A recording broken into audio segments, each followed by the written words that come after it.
कछुए और खरगोश की कहानी। एक घने जंगल में एक कछुआ और एक खरगोश रहते थे। खरगोश बहुत तेज दौड़ता था और अपनी गति पर बहुत घमंड करता था।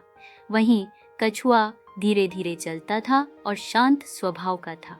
एक दिन खरगोश ने कछुए का मजाक उड़ाते हुए कहा, तुम्हारे जैसे धीमे जीव को तो किसी भी दौड़ में हारना ही पड़ेगा। कछुए ने मुस्कुराते हुए उत्तर दिया, हो सकता है, लेकिन क्या तुम मुझसे दौड़ लगाना चाहोगे? खरगोश ने हंसते हुए स्वीकार कर लिया और अगले दिन के लिए दौड़ की योजना बनाई गई। दौड़ का रास्ता जंगल के बीचों बीच से होते हुए एक बड़े पेड़ तक जाता था। अगले दिन सभी जानवर दौड़ देखने के लिए इकट्ठा हुए।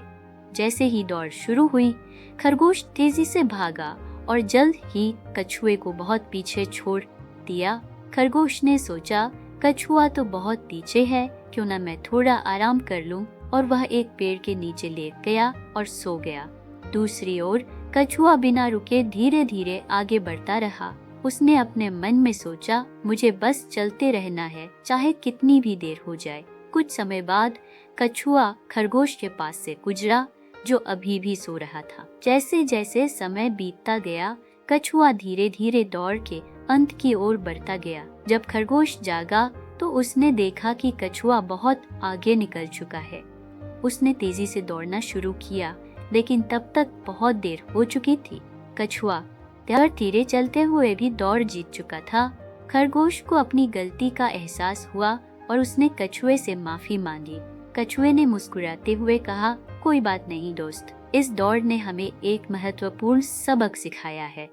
कभी भी अपने विरोधी को कम नहीं समझना चाहिए और हमेशा धैर्य और निरंतरता से काम करना चाहिए। इस तरह कछुए और खरगोश दोनों ने मिलकर इस कहानी से एक महत्वपूर्ण सीख ली और अच्छे दोस्त बन गए। इस कहानी से हमें यह सीख मिलती है कि धैर्य, मेहनत और निरंतरता से हम किसी भी लक्ष्य को प्राप्त कर सकते हैं। शिक्षा: धैर्य और निरंतरता से काम करने पर सफलता मिलती है। कभी भी किसी को कम नहीं आंकना चाहिए।